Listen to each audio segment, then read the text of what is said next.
Gujarat's #1 engineering university, Sankalchand Patel University, 9642706257. Hi hello నమస్తే welcome back to iDream media. ఈరోజు మనతో ఉన్నారు high court advocate and immigration consultant అయిన మన ఫేవరెట్ లాయర్ అయిన పృథ్వీ గారు. ముఖ్యంగా సార్తో ఈరోజు H1B గురించి మాట్లాడదాం. నమస్తే సార్. పృథ్వీ గారు, మీరు వచ్చారంటే మన ఆడియన్స్ అందరూ H1B గురించి అప్డేట్స్ ఏంటి, ట్రంప్ వచ్చాడు అప్డేట్స్ ఏంటి అని అడుగుతూనే ఉంటారు. కామెంట్ సెక్షన్లో వేల కొద్ది కామెంట్స్. ఇప్పుడు ప్రస్తుతం అడుగుతున్న కామెంట్స్ ఏంటి అంటే, పృథ్వీ గారిని అడగండి, అసలు ఎంతమంది H1B మీద వెళ్తూ ఉంటారు, వెళ్ళిన వాళ్ళు ఎంతమందికి H1B వీసా అప్రూవల్ అవుతుంది, తర్వాత గ్రీన్ కార్డ్ ప్రొసెసర్ ఏంటి, దీని ఓవరాల్ విషయం మీద మాకు ఒక క్లారిటీ ఇస్తారని అడుగుతున్నారు. మీరేం చెప్తారు? విరాట్, ఇక్కడ మనకి ఇమిగ్రెంట్స్ అండ్ మైగ్రెంట్స్, ఇమిగ్రెంట్స్లో ఇమిగ్రేషన్ పాలసీ అంతా కూడా అక్కడ ఇమిగ్రేషన్ అండ్ నేషనల్ యాక్ట్ కింద వాళ్ళు అక్కడ మనకి నిర్దేశిస్తారు ఎట్లాగా వీళ్ళని తీసుకుంటారని. వీళ్ళు ఎల్పిఏ అంటారు, అంటే ఇప్పుడు గ్రీన్ కార్డ్ హోల్డర్స్. వాళ్ళు అంటే అక్కడికి వెళ్ళి ఎల్పిఏ అప్లై తీసుకుని వాళ్ళు అక్కడ రెసిడెన్షియల్లో ఉన్నవాళ్ళు 6,75,000 పర్ ఇయర్ తీసుకుంటారు. ఓకే, అంటే సంవత్సరానికి వచ్చేసరికి మొత్తం వరల్డ్ నుంచి 6,75,000 మందిని మాత్రమే అక్కడ గ్రీన్ కార్డ్స్ ఇస్తారు, అందరికీ ఇవ్వరు. వాళ్ళు ఎవరు అంటే అక్కడికి ఆల్రెడీ ఉండి ఒక 5 years నుంచి ఉండి, లేకపోతే లాంగ్ టర్మ్గా ఉండి వాళ్ళు అప్లై చేసుకున్న వాళ్ళని అక్కడ తీసుకుంటారు, గ్రీన్ కార్డ్ తీసుకుంటారు. గ్రీన్ కార్డ్ ఇచ్చేటప్పుడు కూడా ఒక నిష్పత్తి ఉంటుంది. 7% ఏ కంట్రీ నుంచి కూడా మించకుండా చూసుకోవాలి. అంటే ఇండియా నుంచి వచ్చిన వాళ్ళు కేవలం 7% ఇస్తారు. ఓకే, అందుకని ఇండియా నుంచి వచ్చిన వాళ్ళకి 80% అట్లా రిజర్వేషన్స్ ఏమి ఉండవు, అక్కడ 7% తీసుకుంటారు. అండ్ ఈ ఎల్పిఏలో వచ్చిన వాళ్ళు, ఈ గ్రీన్ కార్డ్ హోల్డర్స్ మళ్ళీ ఫెసిలిటీ ఇస్తారు. వాళ్ళు పర్మనెంట్ వీసా వాటిగా సిటిజన్షిప్ కోసం they can apply for it. వాళ్ళు ఒక 5 years తర్వాత సిటిజన్షిప్ వాళ్ళు. వీళ్ళకి సిటిజన్స్కి పెద్దంత డిఫరెన్స్ ఏమి ఉండదు, గ్రీన్ కార్డ్ హోల్డర్స్కిను సిటిజన్స్కి. గ్రీన్ కార్డ్ హోల్డర్ ఏ జాబ్ అయినా చేయొచ్చు, ఎక్సెప్ట్ మిలిటరీలో, ఆర్మీలో ఉండేటువంటి సర్టన్ జాబ్స్ తప్ప ఏ జాబ్ అయినా వాళ్ళు చేయొచ్చు. అంటే కంట్రీకి సెక్యూరిటీకి సంబంధించిన జాబ్స్ తప్ప మిగతా జాబ్స్ ఏదైనా చేయొచ్చు. వాళ్ళు సిటిజన్షిప్ ఎక్వైర్ చేసుకున్న తర్వాత సుపీరియర్ ర్యాంక్స్ తప్ప, ఆర్మీలో ఉండేటువంటి, మిలిటరీలో ఉండేటువంటి సుపీరియర్ ర్యాంక్స్ తప్ప మిగతా అన్ని జాబ్స్లో వాళ్ళు ఎలిజిబుల్ అవుతారు. వీళ్ళు కూడా నాన్ ఇమిగ్రెంట్స్ని తెచ్చుకోవచ్చు. ఆ ఫెసిలిటీ కూడా ఉంటుంది బయట నుంచి. వాళ్ళెవరు? ఈ ఇమిగ్రెంట్స్ వాళ్ళ పిల్లలు 21 years లోపల పిల్లలు ఇంకో దేశస్తుని తెచ్చుకోవచ్చు. వీళ్ళు వాళ్ళ యొక్క స్పౌస్ని తెచ్చుకోవచ్చు. అంటే వైఫ్ అయితే హస్బెండ్ని, హస్బెండ్ అయితే వైఫ్ని తెచ్చుకోవచ్చు. ఎల్పిఏ వాళ్ళు. నేను అంటే అక్కడ ఉండేటువంటి బర్త్ సిటిజన్ కాదు నేను అంటే, లేకపోతే అక్కడ ఉండేటువంటి అమెరికన్ గురించి చెప్పట్లేదు, ఇండియాకి వెళ్ళి నుంచి అక్కడికి వెళ్ళి గ్రీన్ కార్డ్ తెచ్చుకున్న వాళ్ళ గురించి చెప్తున్నాను. అండ్ ఆల్సో వాళ్ళ పేరెంట్స్ని తెచ్చుకోవచ్చు. వీళ్ళను కూడా కేవలం ఈ రకంగా తెచ్చుకునే వాళ్ళు కూడా ఒక నిష్పత్తి ఉంది. కేవలం వాళ్ళు 4,80,000 మాత్రమే తెచ్చుకునే అవకాశం ఉంటుంది. 4,26,000, 4,30,000 దానికి ఒక లెక్క ఉంటుంది.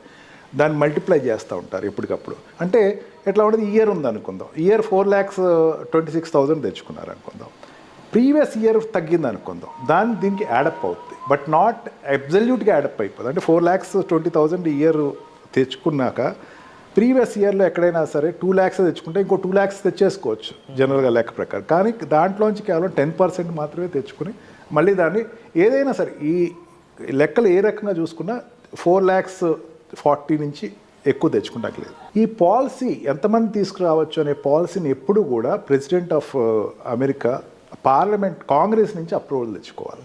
అంత ఈజీగా దీన్ని పెంచడం కానీ తగ్గించడం కానీ జరుగుతుంది. అండ్ సెకండ్ కేడర్, వీళ్ళు అక్కడ ఉండేటువంటి ఎల్పిఆర్ అంటే అక్కడ ఉండేటువంటి permanent resident what we call green card holder brothers, సిస్టర్స్ని తెచ్చుకోవచ్చు. ఓకే, వాళ్ళని తెచ్చుకుంటానికి కూడా వాళ్ళకి పాసిబిలిటీ ఉంటుంది. అంతేకాకుండా వాళ్ళ కొడుకు వైఫ్ని కానీ కూతురు హస్బెండ్ కూడా తెచ్చుకోవచ్చు. అక్కడ మనం సినిమాలో కూడా చూపిస్తారు, హస్బెండ్ వైఫ్ని గ్రీన్ కార్డ్ మీద తీసుకెళ్లారు, అవును అలా అని చెప్పేసి. బట్ బ్రదర్ అండ్ సిస్టర్ కానీ, సిస్టర్ అండ్ బ్రదర్కి అది ఎలా వర్కౌట్ అవుతుంది? ఏ అగ్రిమెంట్ అని చూపించాల్సి ఉంటుంది? అలాంటి అగ్రిమెంట్ పారామౌంట్స్ ఏం లేదు. వాళ్ళు they want to live, I want to have time with them, I want to stay with them because they have no other residence. నాకు వాళ్ళకి ఏమీ లేదు అక్కడ, life long life long green card LPR కింద అక్కడ తీసుకొచ్చి టెంపరీగా తీసుకొచ్చుకుంటారు. తర్వాత వాళ్ళకి ఆటోమేటిక్గా గ్రీన్ కార్డ్ వస్తుంది. బట్ దే కెన్ బ్రింగ్, వాళ్ళు కూడా తెచ్చుకోవచ్చు. అంటే కాకపోతే ఇక్కడ ఉన్న స్థితిలో ఉన్న వాళ్ళకి ఏం పర్మిట్ చేయరు.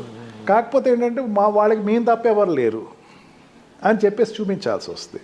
అదేవిధంగా ఓల్డ్ ఏజ్ పేరెంట్స్ వాళ్ళ పిల్లల్ని తెచ్చుకోవచ్చు. ఓకే, ఈ పారామీటర్స్ వీళ్ళ వరకు అలౌ చేస్తారు. వీళ్ళ వరకు ఈవెన్ అక్కడ ఉండేటువంటి సిటిజనే కాదు, ఈవెన్ గ్రీన్ కార్డ్ హోల్డర్ కూడా వాళ్ళు తెచ్చుకోవచ్చు. ఈ రకంగా తీసుకొచ్చే వాళ్ళకి కేవలం 4,40,000 4,26,000 వరకు మాత్రమే తెచ్చుకోవడానికి అవకాశం ఉంటుంది. And also 7% ratio. 7% అనేది యూనివర్సలిక్ రేషియో. అందుకే అక్కడ గ్రీన్ కార్డ్కి వెళ్ళేటప్పుడు లాట్ సిస్టమ్ తీస్తారు. 7% అన్నప్పుడు ఏమవుతుంది, ఈ 6 lakh ఫర్ ఎగ్జాంపుల్ గ్రీన్ కార్డులోకి అప్లై చేసిన వాళ్ళు ఉందాం, 6,75,000 తెచ్చుకోవాలనుకుందాం అండి. 6,07,000 తెచ్చుకునేటప్పుడు ఏముంది అంటే అక్కడ ఉండేటువంటి పర్మనెంట్ రెసిడెంట్కి అప్లై చేసుకునేవాళ్ళు, ఈ జాబ్ రీచ్ వెళ్ళిన వాళ్ళు, H1B వీసా మీద వెళ్ళిన వాళ్ళు, లేకపోతే L1 వీసా మీద వెళ్ళిన వాళ్ళు అక్కడ ఉండిపోయి వాళ్ళు వీసాలు అప్లై చేసేటప్పుడు గ్రీన్ కార్డ్ 5 years తర్వాత అప్లై చేస్తారు. వాళ్ళు అక్కడ పర్మనెంట్గా 5 years కంటిన్యూగా ఉన్నవాళ్ళు అప్లై చేస్తారు. ఈ అప్లై చేసిన వాళ్ళకి లాట్ సిస్టమ్ పెడతారు. లాట్ సిస్టమ్ అంటే 6 lakhs అనేసరికి దగ్గర ఒక 20 to 30 lakhs అప్లై చేస్తారు. ఓకే, అవును, అన్ని కంట్రీస్ కలిపి. దాంట్లో మళ్ళీ నిష్పత్తిలో ఏ కంట్రీ నిష్పత్తిలో దాంట్లో లాట్ తీస్తారు. లాట్ తీసి ఆ 7% ఆఫ్ ఏ కంట్రీ మాత్రమే అక్కడ ఇస్తారు. ఇప్పుడున్న ట్రంప్ స్టూడెంట్స్కి చాలా వెల్కమింగ్ పాలసీసే చెప్పాడు. ట్రంప్ మిగతా వాళ్ళకి కొంచెం వ్యతిరేకంగా ఉన్నా సరే స్టూడెంట్స్కి మాత్రం మీరు రండి, పర్లేదు ఇక్కడికి వచ్చి చదువుకోండి. ఎందుకంటే స్టూడెంట్స్ వల్ల ఆ కంట్రీకి డబ్బు వస్తుంది, అక్కడ ఇన్స్టిట్యూట్స్ పెరుగుతాయి, ట్యాక్స్లు ఎక్కువ, ఇన్సూరెన్స్లు కడతారు, ట్యాక్స్లు కడతారు, ఇన్కమ్ సోర్సెస్. కాబట్టి స్టూడెంట్స్ వరకు వచ్చేసరికి మాత్రం ద మూమెంట్ వాళ్ళు అక్కడ ఎడ్యుకేషన్ అయిపోయిన వెంటనే they have to move out of the country if at all they have no job in US. Job సంపాదించుకోలేకపోతే definitely they have to move off. అక్కడ మళ్ళీ అందుకని అక్కడ ఇంటర్వ్యూస్ అటెండ్ అవుతారు. క్యాంపస్ సెలెక్షన్ అనేది ఇండియాలో పెద్దంత ఇంపార్టెంట్ కాదు, కానీ అక్కడ క్యాంపస్ సెలెక్షన్ అనేది చాలా ఇంపార్టెంట్. లేకపోతే వాడు మళ్ళీ ఇండియా వచ్చేసి ఇక్కడి నుంచి అప్లై చేసుకుంటాడు. ఇక్కడికి వచ్చేసేసి ఇక్కడి నుంచి మళ్ళీ వాళ్ళకి రూట్స్ తెలుస్తాయి. అంటే ఎక్కడెక్కడ పాకెట్స్ ఉన్నాయి, ఎక్కడెక్కడ నా జాబ్ ప్లేస్మెంట్స్ ఉన్నాయి అన్నది వాళ్ళు ఎప్పుడు వెరిఫై చేసుకుంటూ ఉంటారు. ఇక్కడ ఇండియాకి వచ్చి వాళ్ళు అప్లై చేసుకుని H1B వీసా మీద వాళ్ళు ఎక్కడ వెళ్ళటం జరుగుతుంది. ఈ రకంగా it's a not open door. అందరికీ వచ్చేసేసేయండి, ఎంతమంది పడితే అంతమంది లక్షలు వచ్చేసేసేయండి అని చెప్పడానికి ఏం లేదు. There is a certain particular number which is in entry and exit from the country. 100% sir. And ముఖ్యంగా మీరు చెప్పిన వాటిలో ఇప్పటివరకు ఇంతమంది మాత్రమే స్కోప్ ఉందా, అందులో కూడా మళ్ళీ కంట్రీ ఓవరాల్ పర్సంటేజ్ మీద 7%ఏనా అనే విషయాలు కానీ, లేకపోతే నాకు ఇప్పటివరకు టు బీ ఫ్రాంక్ ఈ రిలేషన్షిప్ గ్రీన్ కార్డ్ ఉన్న వాళ్ళు ఎవరైనా తీసుకెళ్తున్నారంటే ఓన్లీ హస్బెండ్ అండ్ వైఫ్ ఈ కాన్సెప్ట్ విన్నాను తప్ప పేరెంట్స్ని కానీ బ్రదర్స్ అండ్ సిస్టర్స్ని కానీ అండ్ వీళ్ళు తీసుకెళ్ళొచ్చి వీళ్ళకి ఎవరు లేని సిచ్యువేషన్స్లో అనేది ఇలాంటి కొత్త పాయింట్స్ అన్ని కూడా మా ముందుకు తీసుకొచ్చినందుకు thank you so much sir. Thank you. And H1Bకి సంబంధించినటువంటి డీటెయిల్స్ మీరు కావాలనుకున్నా సరే మీరు డిస్ప్లే అవుతున్న నెంబర్స్ కాల్ చేసి సార్ని మీట్ అవ్వచ్చు. Thank you so much.